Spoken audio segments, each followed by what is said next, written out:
Professional wrestling, a uniquely American art form whose timeless tales of good versus evil have touched countless generations of fans who have reveled in the ecstasy of the world's greatest form of entertainment. And sometimes it's really, really bad. This is the Obtuse Angles Wrestling Podcast with Kyle and Jeremy.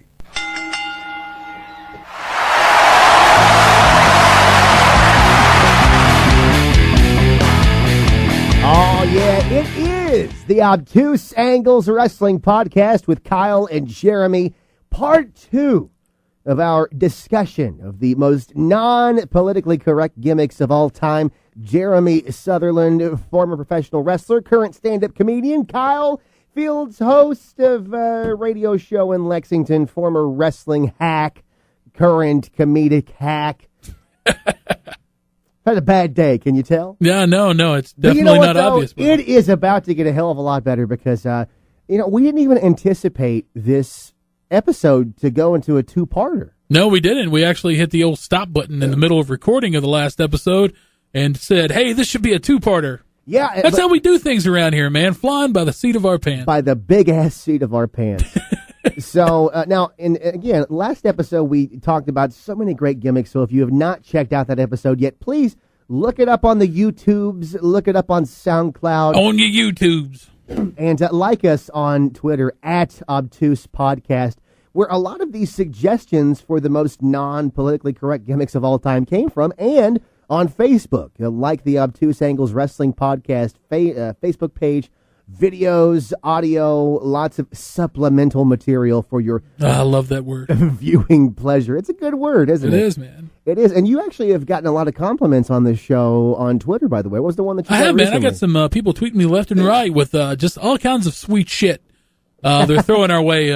I tell you what, my favorite one that I've received recently, I received this one earlier this week, was actually a guy who said that he really enjoyed the podcast, so much so that he's actually incorporated our little show here into his weekly run of podcasts. So he says, and I quote, the Obtuse Angles Wrestling Podcast is going to be joining the ranks of Piper's Pit, The Ross Report, and Steve Austin Unleashed. Oh, my God. On his weekly circulation of podcasts that he follows each and every week. That is such an amazing compliment. I don't think it gets better than that in terms of, a podcaster getting a compliment. No, as far as a wrestling podcast getting, because I listen to all those shows. I do too. Especially the Jericho podcast and JR's podcast. So I love how this guy's going to be driving to work or working or doing whatever, fucking his wife, I don't know. And he's going to listen to Roddy Piper, Stone Cold Steve Austin, Jim Ross, and Kyle and Jeremy. Sounds pretty nice. We have made it. We've made it to the top. We have absolutely made it. And coming up at the end of this podcast, too, we teased your dating stories last week. We didn't have the time to get to them. Now, last week it was kind of sweet. Yeah. We talked about how, you're going on this beautiful date with this beautiful girl that you found thanks to the listeners of this podcast. A beautiful pancake breakfast. A beautiful hot cake breakfast, which I hope is a euphemism for some sort of despicable sexual act.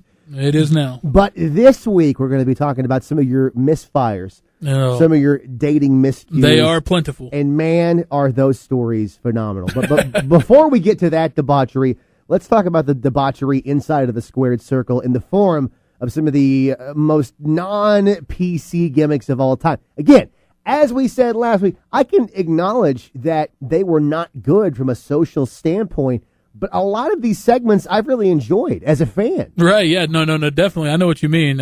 And we've gotten a lot of feedback, too. Some mostly positive. Some negative about some of the stuff that we chose to talk about last week. But I don't think anyone was really kind of hurt to the bone. I think it was one of those things where they laughed, but they did it with their mouth over their hand. Right. And when you have to cover your face so people don't see you laughing when you're listening alone in your room to a wrestling podcast, that really says something. To me, that's the best kind of laugh that you can get. Last week we talked about Gold Dust, and we're going to be getting to another Dustin Rhodes gimmick here in a second, but we also going to talk about and the final solution. Now, this I don't want to spend too much time on it because we have talked about the Final Solution wrestling gimmick in an earlier podcast, but No wrestling podcast talking about non-PC gimmicks would be complete without mentioning this. Final Solution was when Hulk Hogan was feuding with the Dungeon of Doom in WCW in the mid-90s. It's not hot. It's not hot! And again, we covered this in a previous episode. If Episode 8. Heard it, go back and listen to episode 8. One of my favorite wrestling storylines of all time. Oh, sure. One of the goons that the Taskmaster Kevin Sullivan brought in from another dimension to fight and kill Hulk Hogan was a character called originally the Final Solution. And if you're not up on your World War II trivia, the Final Solution was the name of the plan that Hitler hatched to kill all of the Jews. No.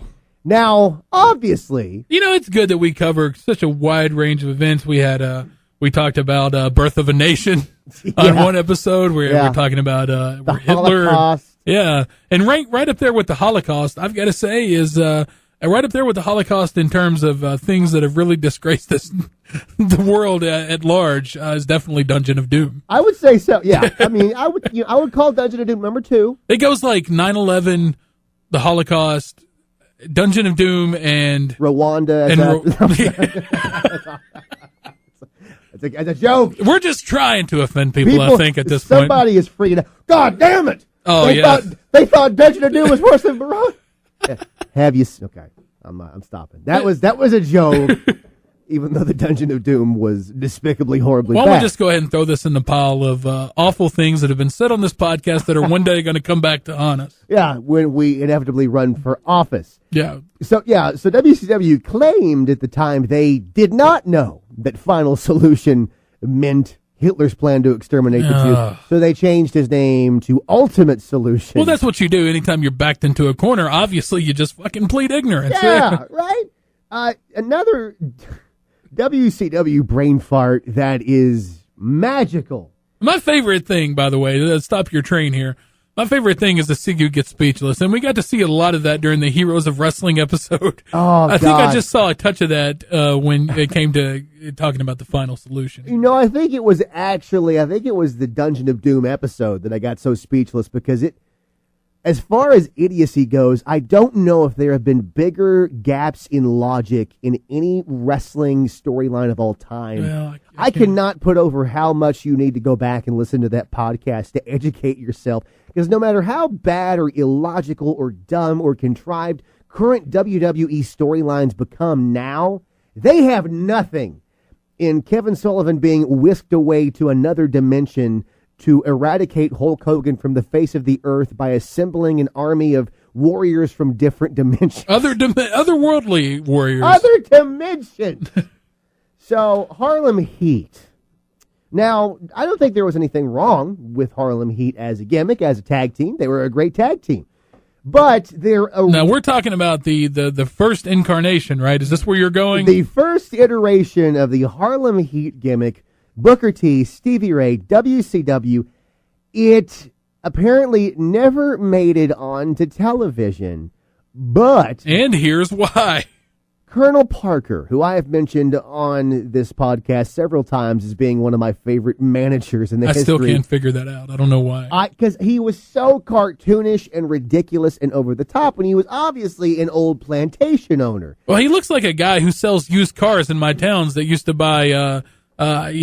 slots on local access to sell quality pre-owned Chevrolets. Let me tell you something, son. Colonel Parker, and I don't love him because of the plantation thing. Yeah, let's be clear. Right. Because I just love him because he was a cartoonish character. But the first iteration of Harlem Heat was Colonel Parker was their slave master. And they came out in chains and wrestled as a couple of slaves. Oh, now why didn't that get over? I don't understand. Why would people be offended by that? Oh. And again, the idea behind the gimmick, and I'm not making this up, is that Colonel Parker won them in a card game. Holy shit. Let that sink in. Colonel Parker won 2 African-American human beings in a fucking card game. And again, you go, Well, Kyle, Jeremy, I mean, this is clearly a terrible gimmick, but I mean, when did this travesty happen? 1963? Was it pre-civil rights? No. The 90s. The early 90s. Like 92. Like, the 90s. Clinton was in office. What the hell were they thinking? Apparently, a lot of people did not like this gimmick. One of them was Hank Aaron.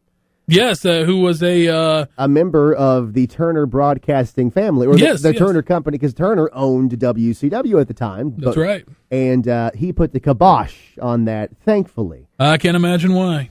Now, but at the same time, Harlem Heat was no stranger to other non-politically correct gimmicks or storylines. One interview comes to mind. Oh, I wasn't even going to mention that. The promo on Hulk Hogan. I'm not even going to fucking touch that with a 10-foot pole. But if you ever get a chance, listeners, please YouTube it, Google it, jump online, and look for the promo. Where Booker T, I'm not going to say the word, Booker T calls Hulk Hogan the N-word. Yes. And it's one of the most hilarious, because you see him say it, and then immediately a clarity, a wave of clarity washes over Booker T's face, and he covers his head like, oh, shit. It ranks right up there with the Jake the Snake Heroes of Wrestling promo as one of my favorite promos of all time. I mean, it's a landmark. You want to play 21? I got 22. Want to play blackjack?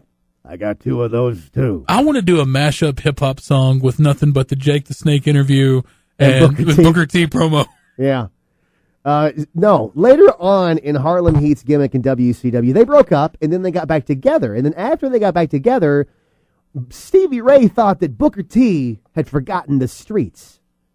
Now, Booker T brought in a fella who we mentioned earlier, or I should say on the last podcast. Not a fellow.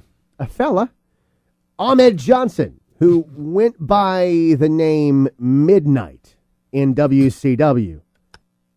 No, it was actually Big T is what he went by. Midnight was the female valet, I think. You're absolutely right about that. You know what? We'll get to Big T. You know what? Take note, listeners. This is the first time I think I've ever corrected Kyle on wrestling history here. I think that a monumental moment. It was a monumental moment. Yeah. Now, Midnight, despite being named after my favorite candy bar, Milky Way, arguably not the most racially sensitive thing to name an African American female manager. No, probably not. But no, so there was trouble brewing in Harlem Heat between Stevie Ray and Booker T. Booker T wanted to bring in Midnight as a valet. Stevie Ray said no. So what happened was Stevie Ray had to go to the streets to remind Booker T where he was coming from. Sometimes you got to go to the streets. And I say this because I watched it, but it was also recently covered on WrestleCrap.com. Again, one of my favorite websites.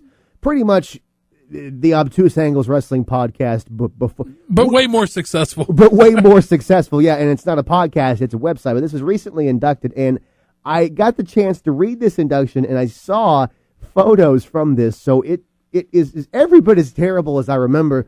Stevie Ray made this vignette where he goes to the streets where all of these guys are just hanging out around like dumpster fires and all, like in like the tiniest house imaginable. You know, people are living. It looked like the Warriors. It was like I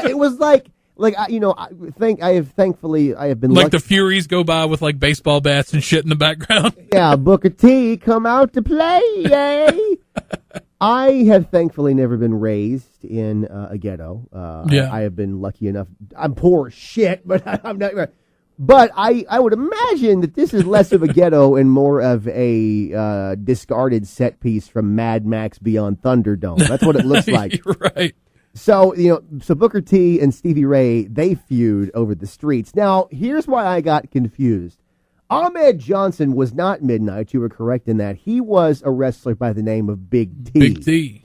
And while this might not be a very non-PC gimmick, it's also completely mentally retarded. Do you remember when Booker T feuded?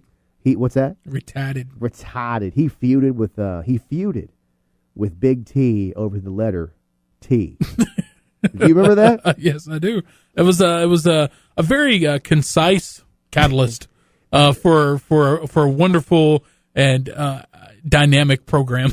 Again, to quote the amazing WrestleCrap, not the website, but at this time it was, I believe, the Death of WCW book, which you should go buy and check out right now.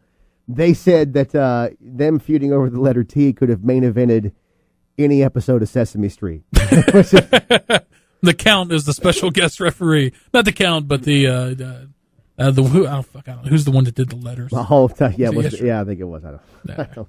I thankfully have no kids that I'm aware of, so I haven't seen an episode in a while. But I'm pretty sure this was a Vince Russo brainchild, and by pretty sure I mean I'm 115% certain because it does have Vince Russo written all over it. It's Vince fucking Russo. It was his brainchild that Stevie Ray started siding with Ahmed Johnson, who went by Big T. At which point Stevie Ray used the lawyer that was called Clarence Mason in WWF, and then he made the jump to WCW. He used his lawyer to sue Booker T over the letter T, the name Harlem Heat, his gear, and his music. So for a while, he started to come out to the Leave It to Beaver theme. This horrible angle brought to you by the letter T. Yes. And he was known as Booker for a while. Yeah. But then he started wrestling as the gimmick G.I. Bro. Do you remember that? No. Apparently, G.I. Bro was actually a gimmick that Booker wrestled as early in his career, and then he became Booker T. Was it like a tagline with like a American hero, or was he like ghetto G.I. Bro ghetto hero? He was basically America's greatest ghetto hero. He wrestled as G.I. Bro, but he joined the Misfits in Action. Do you remember the Misfits in Action? Fuck you, Vince Russo. We could talk about Vince Russo for about 3.5 days on this podcast. Absolutely. We don't have the time. Sure.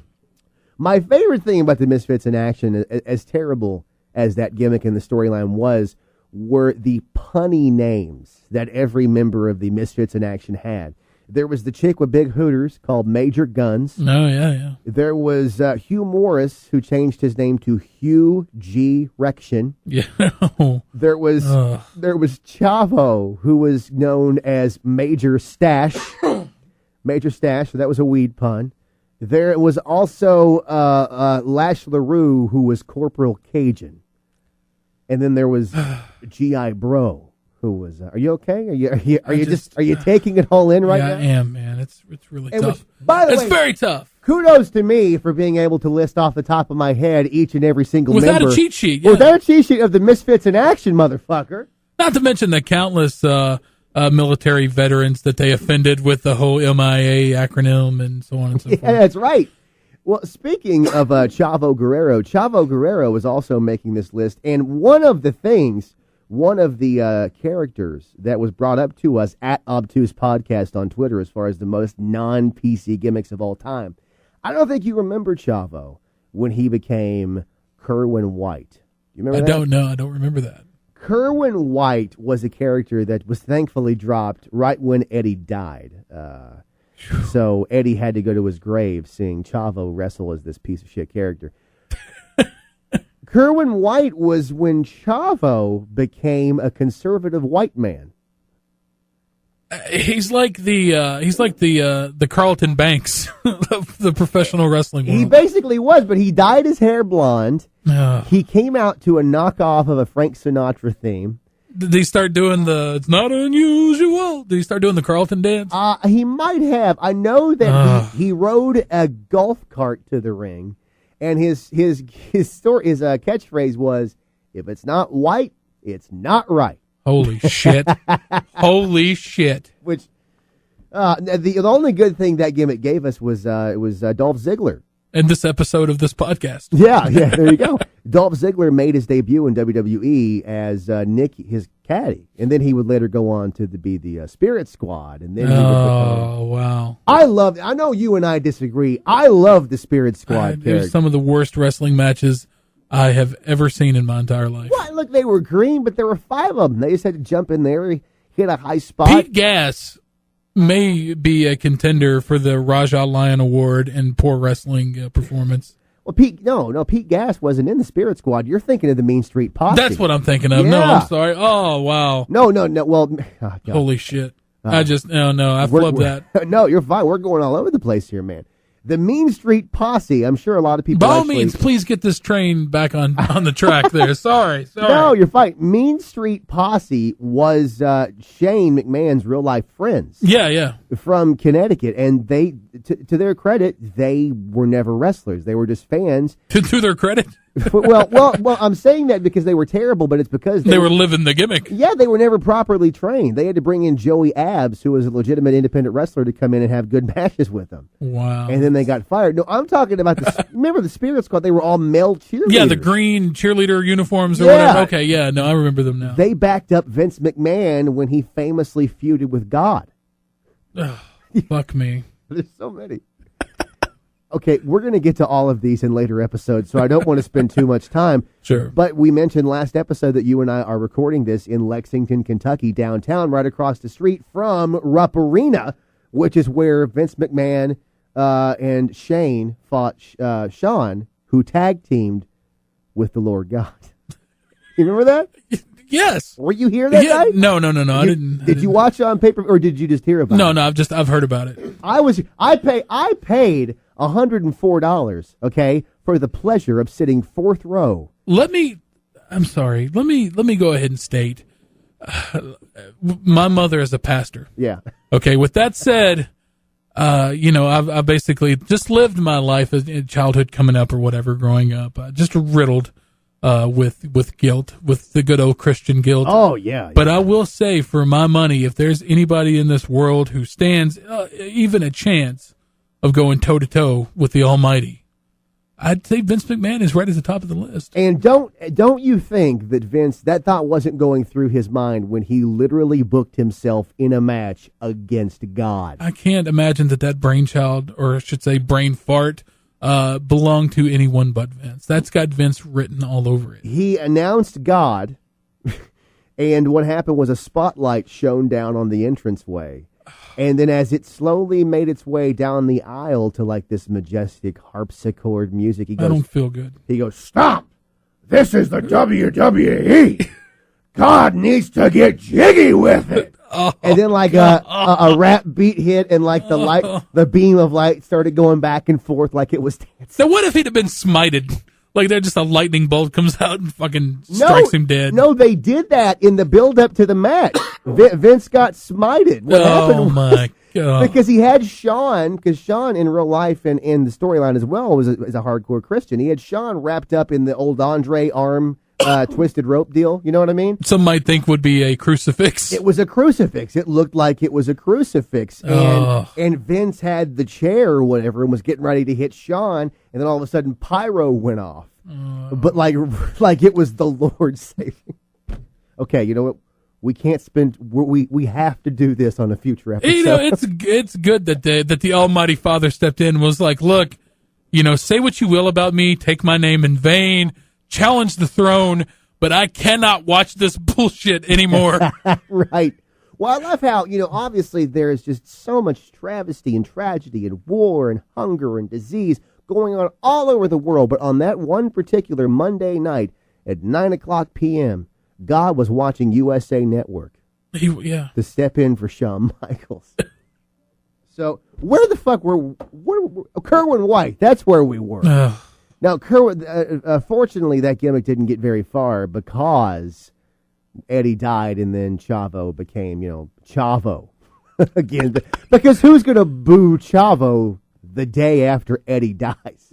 No. You son of a bitch! Yeah, that was pretty much an opportune time to go ahead and give him the reins back there on being Chavo. That makes sense. Yeah. And while we are on some of the most racist gimmicks of all time, I'd be remiss if we did not mention Kai and Tai. Yeah, that one's pretty bad. There's one in my mind that's even worse, but Kai and Tai.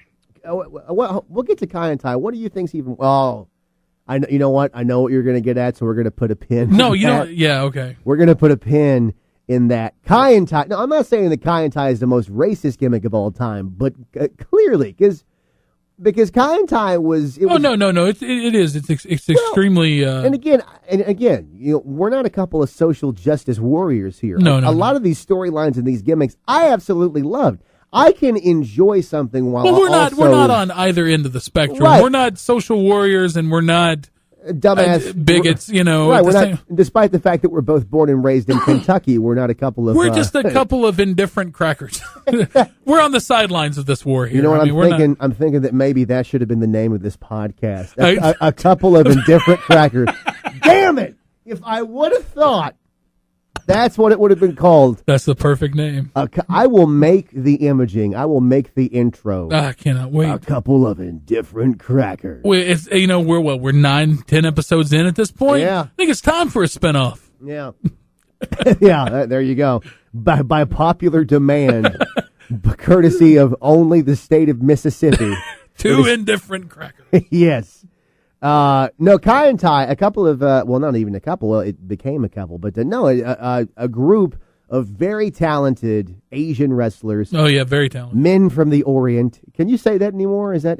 I don't think Orient flies is anymore. Is that racist? To me, it's not, but I think to people from Asia, it might be. I can't keep up, because I know that, like, every time I buy a pack of Oriental ramen noodles, it seems a bit racist to me. Not that I care, and I eat them and they're delicious, but I'm like, I think that people get offended by this. I don't know why. Kai and Tai started off with Taka Michinoku. This whole episode is off the rails. It's insanity. It's chaos. Taka Michinoku, who was with the company well before that. Probably one of my all-time favorite Japanese wrestlers, a great Taka Michinoku. Absolutely. I mean, I'm assuming the originator of the Michinoku driver. Oh, yeah. Funaki, who would later be with the company after that as well. Which I've been known to borrow the old Michinoku driver back in my day. It's a great move. It is. It is. I ripped it directly from him. Yeah, and a few other guys whose names I don't remember, honestly. And also they had these... Again, they had the stereotypically crafty, evil Asian manager and the evil Asian manager's wife, who appeared to be all of 16 years old. Very Yoko Ono-ish. She was, yeah. And you know, again, this is one of... I can't believe that we haven't even hit up this gimmick yet, this whole storyline. Because Val Venus, who came into the promotion as a former porn star, quote unquote, began romancing Kai and Tai's manager's wife. And eventually he found out that a seedy asshole. He made a pornography film. Yeah. With this. And that won't be the last time that you would actually see a Val Venus sex tape via a vignette on WWE's Oh, God, Raw. no, there were so many. He did Shaving Ryan's Privates with Ryan Shamrock. He did Harry Twatter, which I couldn't believe that made it on TV. Yeah, I got to give it to USA Network for that. I'm sure they took their fines and shit for that. Yeah, they probably did.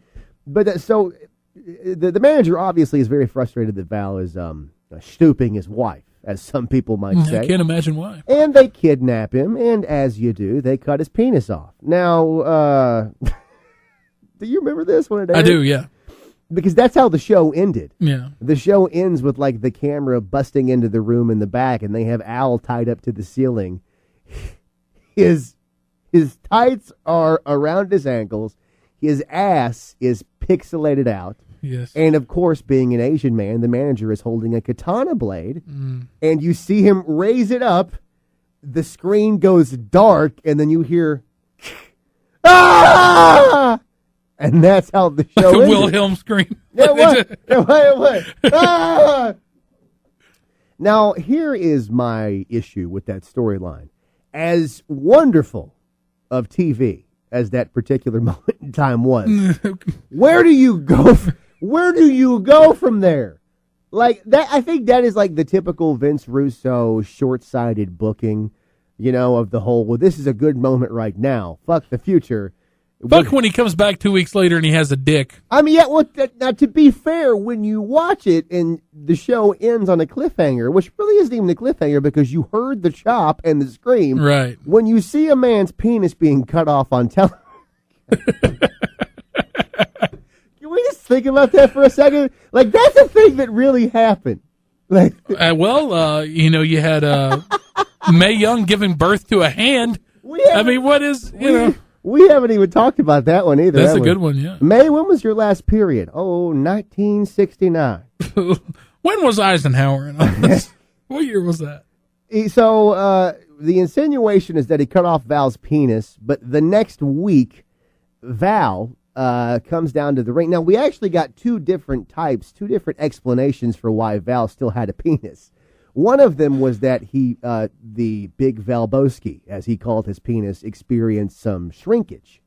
The other, and this is the better one that I loved, was that when we saw the screen go dark, that was actually the lights going out. And he was saved by John Wayne Bobbitt. Do you remember this? Oh, no, I don't remember that. They brought John Wayne Bobbitt out to the ring. Holy shit. And he cut this promo, which he clearly was not very excited for, talking about how he wouldn't let it happen to Val.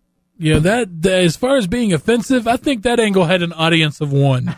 It really did. And what better way to show who you've offended than to pull them on and have them cut a promo?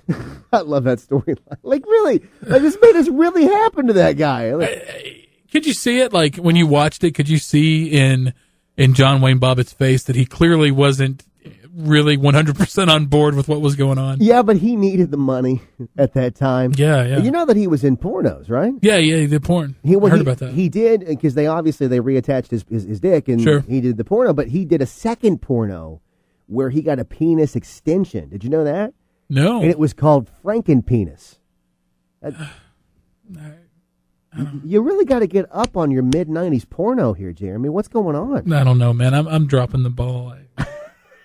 Well, it's just so much. You know, you can only do so much. I mean, I've been trying to keep up with the 80s porn. Right. I've been trying to keep up with the millennial porn.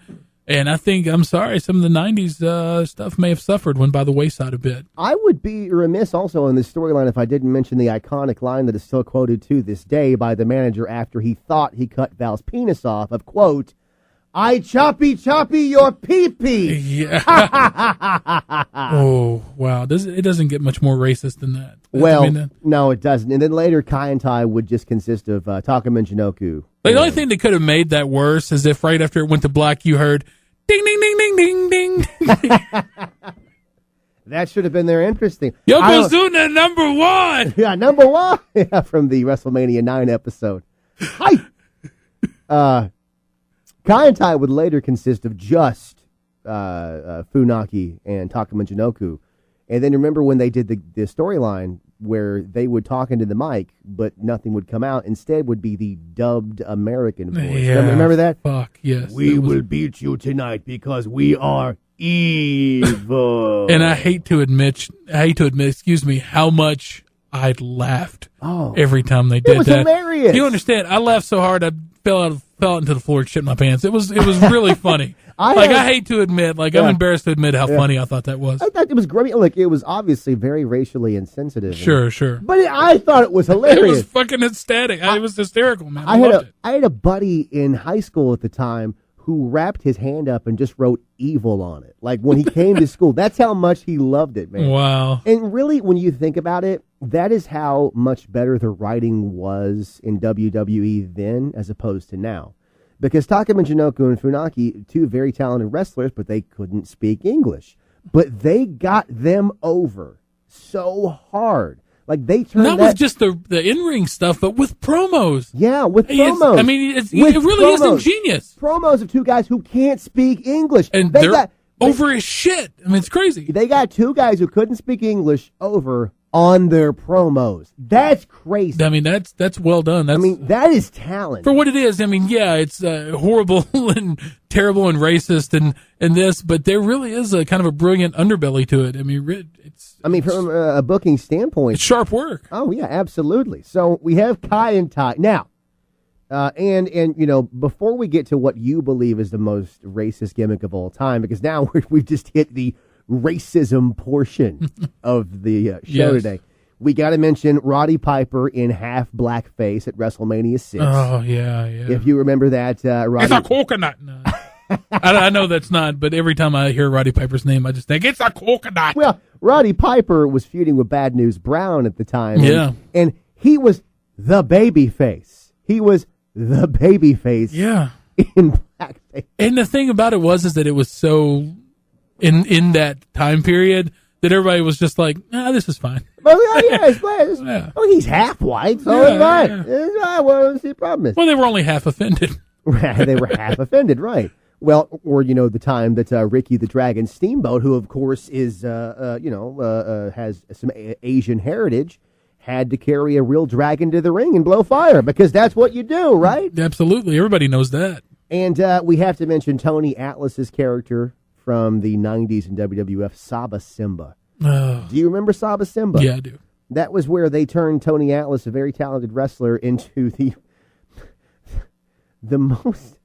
that was one of those things where it was racist, but it wasn't fun. Like a lot of, racism, obviously, in a very dark and perverse way. It's funny. You go, oh my God, how could, But that was just he had the Lion King hat, and because he was acknowledged as, hey, he's wrestled here before as Tony Atlas.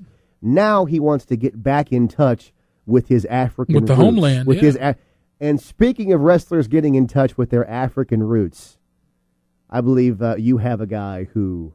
hands down, in my opinion, the most racist gimmick I've ever seen in professional wrestling is the African Dream Hakeem. The white man. The white African Dream.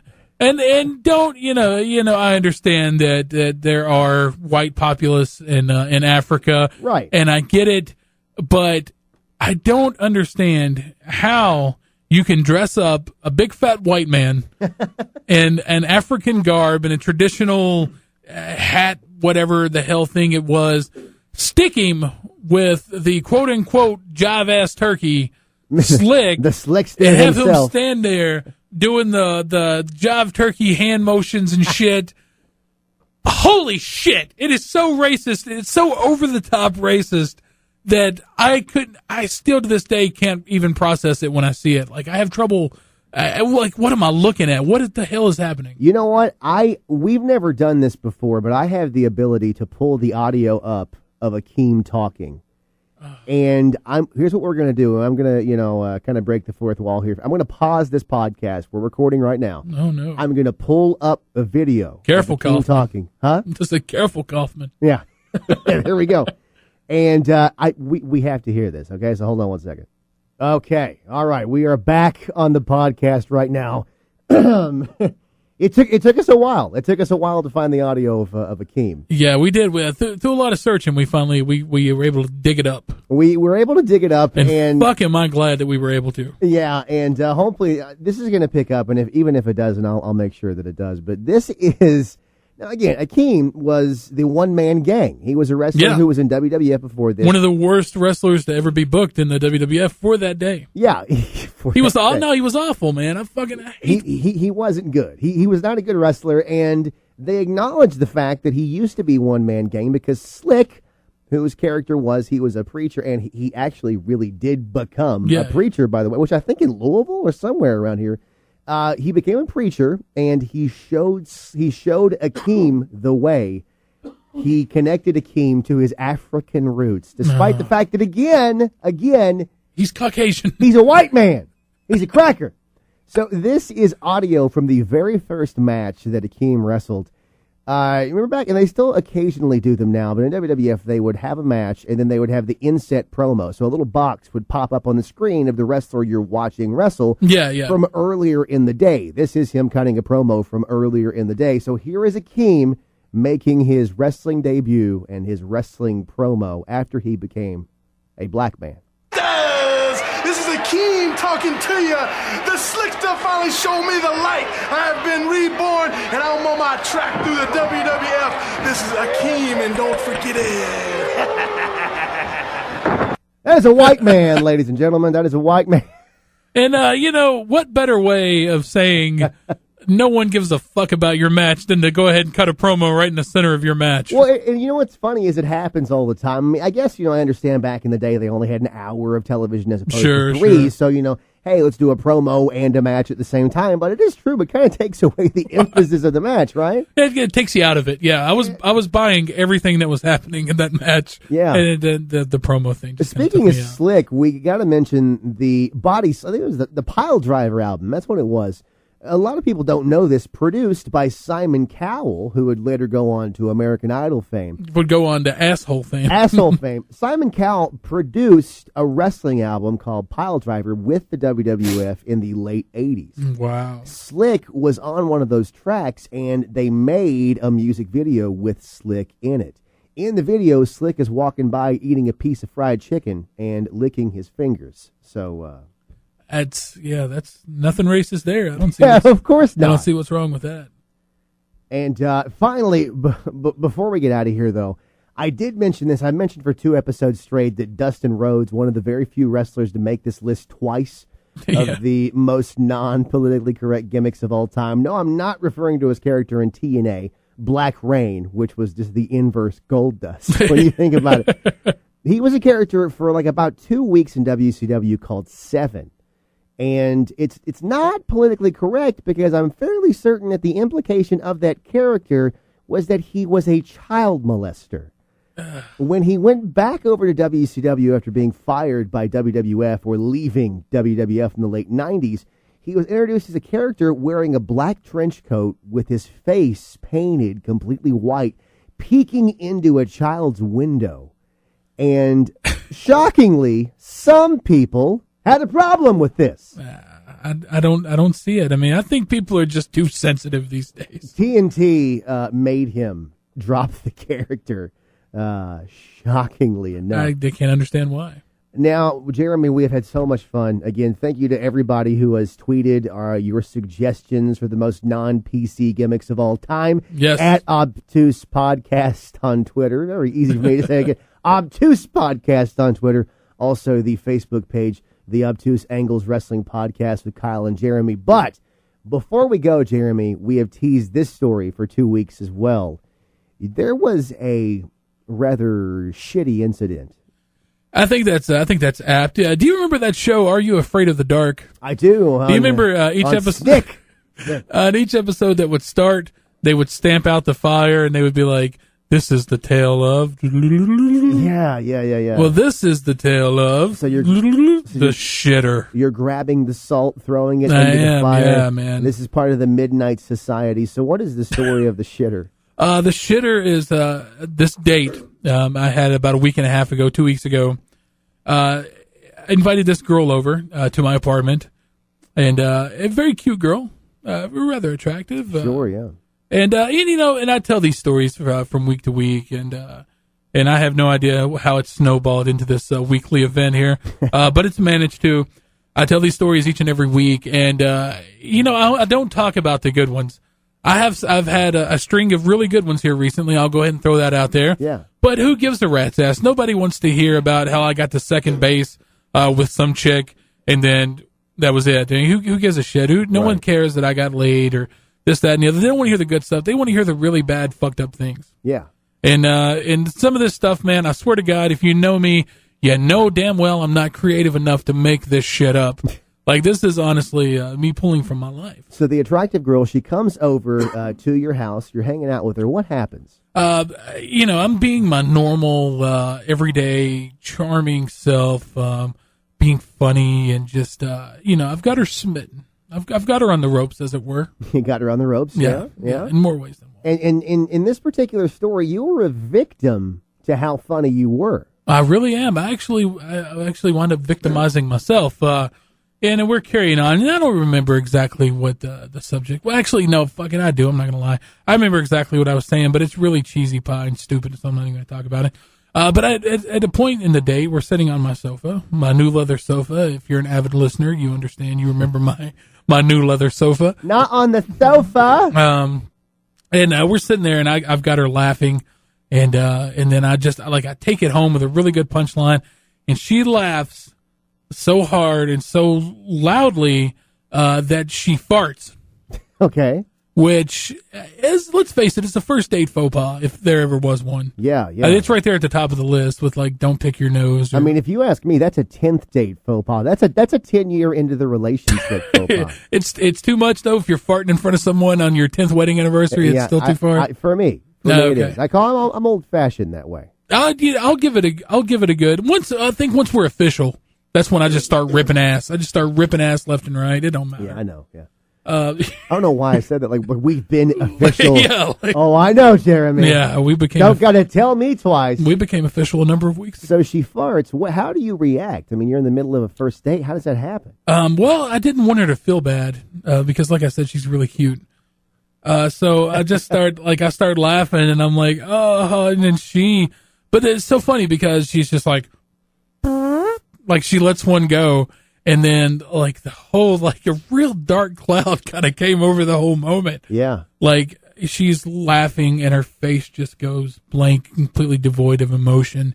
And then I start like nervous laughing, like I'm like, and I was like, oh no, that's fine. That it happens. Yeah. And the whole time she's not saying anything. She just has this really horrified look on her face. Because up until now, the day's been going amazingly well. Yeah, it's been going great. You're trying to put her mind at ease. It's fine. I did. I cooked us a lovely dinner. Oh, you did? And we were sitting on the... Well, maybe it's your fault then. It depends on what you cooked. Was it dairy? I literally did victimize myself. It was a bean and cheese casserole. That might have been why. It was actually my pork chops, man. I make an amazing baked pork chop. Well, you're going to have to make me some fucking pork chops.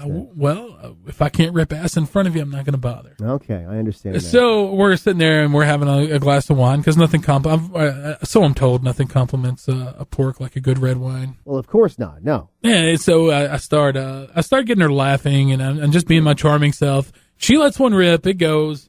And the mood just kind of dampens real quick. I would say so. And I'm trying to smooth the moment over. I'm like, oh, that's fine. It happens. It's really funny or whatever. But, that sort of thing happens. And she pauses for what seems like an eternity and just very stoically, very flatly says, where's your restroom? So it might have not even been a fart. Yeah, well, here's the thing. She goes to the restroom, and she's in there for I'm guessing 10, maybe 12 minutes. She's in there a while. It's definitely more than a pee. And I'm doing what any decent guy does. I'm on my phone texting everybody I know as fast as I can, telling everybody I know what happened. Yeah. Because I'm that kind of asshole. Clearly, you're listening to this on a show. I'm giving you intimate details, not just my life, but other people's as well. And so I'm sitting there for what seems like an eternity. She comes out of the bathroom, and she's like, I need to get going. She's like, I have to go now. Oh, like immediately after the bathroom. Yeah, like she come out. I heard the toilet flush. She comes out, turns the light off, and she's like, I need to get going. So you think that you made her laugh so hard that she shit herself? I don't think she shit herself. I know for a fact that she shit herself. She had to. So she goes home, and I spend the next 45 minutes just sitting there staring at my walls, just processing exactly what has just transpired. Oh, God. And so a couple of hours pass. It's like 9:30, 10 o'clock. And I send her a text message. I'm like, hey, it was really, I had a fun time. It was really just whatever I could do, because I did feel kind of bad for her. Sure, yeah. Because that's totally something I would do, would be to shit my pants on a date, and I would want someone to understand. And I'm like, it's totally fine. I had a great time tonight. Hopefully we can do it again soon. And I didn't get a text. So I wake up in the morning. I'm like, well, surely she texted me while I was asleep. Nothing. Didn't get a text. Ooh. So the next night, I just address the pink elephant in the room, and I say, fuck it. The brown elephant in the room? The brown elephant in the room. And I send her a text message, and it says simply, it's okay if you shit your pants. I've not heard back from her. I've not heard anything. Really? I can't imagine why, but really. So that is the tale of the shitter, and I'm sure there's some kind of valuable moral in there if you dig around. But. Right. I don't think I want to go digging around in there. Well, Jeremy, but as horrible as that is, I think that when dates go that bad, they go past bad and they go into, this is going to be great material. Yes, absolutely. And I guarantee you, when you thought that she shit herself, that's exactly where your mind went to. Yeah, the millisecond that fart left her butthole, I could not wait to tell that story on the show. Well, Jeremy, hopefully your upcoming date will not go that badly. That's happening. We mentioned it last week. You're going to be meeting up with the girl who you talked about on this podcast weeks ago. I did. Thank you, Twitter person. Once again, the Twitter followers, they hooked you up with Thank you, Deep Throat. Deep Throat. Maybe she's Deep Throat. Who knows? Oh, the plot thickens. At Obtuse Podcast. Also, one more time, like the Facebook page, the Obtuse Angles Wrestling Podcast with Kyle and Jeremy. We're going to hear about Jeremy's hot cake day if it goes well. Also, you have another story that we don't have time to get to right now, but something wild. We'll happened. go ahead and tease it, and we'll call this the tale of clown pussy. The tale of clown pussy. So, thank you all so very much for listening to the show again this week. We appreciate it. The Obtuse Angles Wrestling Podcast. Tell your friends to listen to the show. We do not have the budget to advertise, so it's only through word of mouth. It's only going to be a real grassroots movement, as JR likes to say on his podcast. Yes, I am stealing his sales pitch, and that's because he is the best in the business. And so, yeah, tell your friends. We want to get some more listeners, and we want to make some fucking money off this thing. That's also a goal. We love listeners. We love money. We love wrestling. So, with that, I will see you guys next week. Jeremy? Good night. Good night.